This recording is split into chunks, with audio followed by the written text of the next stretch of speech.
All right, welcome back to the First-Time Homebuyer Survival Series. This is part 16. We're finally getting into the offer process. So this is what you're going to do once you found a home that you like and you want to actually put an offer in to purchase it. The next few videos, we're going to be breaking this process down in depth. What are the most important elements and what you need to be aware of. So really, when it comes to your offer, there are 4 key elements to it. You have your price, probably the one you care the most about, the deposit, you have the closing date, and then you have the conditions. Today, we're going to be talking about the price. So when we're thinking about what price to offer on, we don't just want to pull a price out of thin air. We definitely don't want to base it off the listing price either, because that is what the seller wants. That's not necessarily what you as the buyer should be paying, and it's not necessarily what other buyers would pay either. That's not what the market value is. So don't worry too much about the list price. It's just a number that the seller is putting up there to try to get interest. So it might be lower than what the market is saying, or it might be higher than what the market is saying. So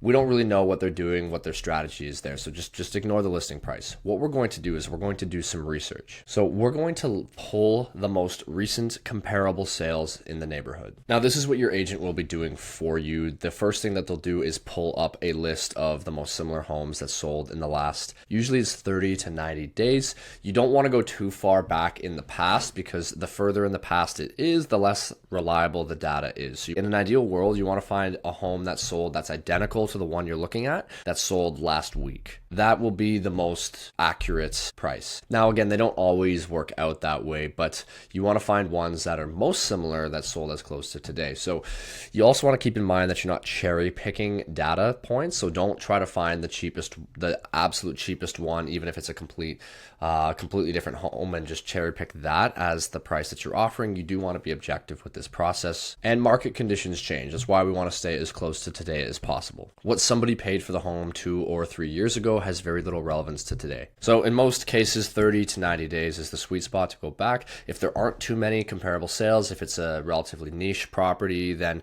you can go back a little bit further, but that's the exception, it's not the rule. So once we have a list of the homes that sold recently, we're going to compare things like the size, the layout, the location, any updates that they made to it, the general condition of the property. So one that's more updated will obviously sell for more than one that is less. We look at the general lot size, how many parking spaces they have.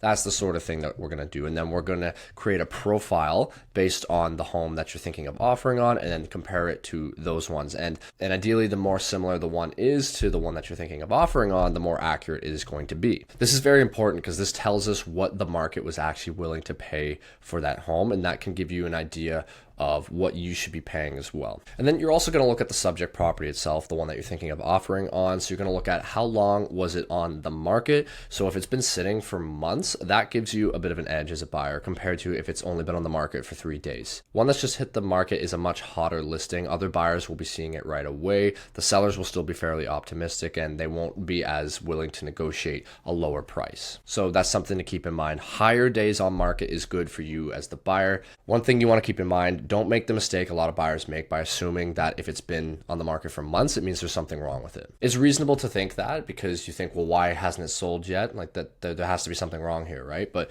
most of the time, 95% of the time, when something isn't selling, it's because of the price that it's listed at. Most sellers are listed too high. So if it's been sitting on the market for a long time, it's just because they've been stubborn and they haven't lowered their price. And that gives you negotiating leverage, because you can catch them at a time when they might be finally willing to lower that price and accept a lower offer. Then you're also going to look at what's included, what's excluded in the sale. So you're going to use that to compare to the other homes that you saw. If one of them has a hot tub or a pool, that might impact the value, things of that nature. Is there a finished basement in the one that you're comparing it to? Yes or no? Well, that will increase the price, and that'll decrease the price of your subject property. And then just again, the overall condition of the home in comparison to the ones that you're looking at. These are all very important factors to determining what the true value of the home that you're looking at is. Let's say we found 3 homes and they're very similar. They sold in the last couple months. They're very similar to the one that you're thinking of offering on, and the range that we're seeing is from 550,000 to 585,000. So one was 550, one was 575, and one was 585. We'll say, so that is the range that we're working within. This is really good data for you because let's say the seller has their home listed at 620. You know that 620 is too high because nothing in the area has sold for 620. So you know that if you were to pay 620, you'd be overpaying. And now you can make your offer accordingly. So let's say it's very competitive, the home just hit the market, then you maybe want to go towards the higher end of that range if they have other offers coming in or anything, right? You want to be careful not to go too high above it because then you're overpaying now based on what the market is saying.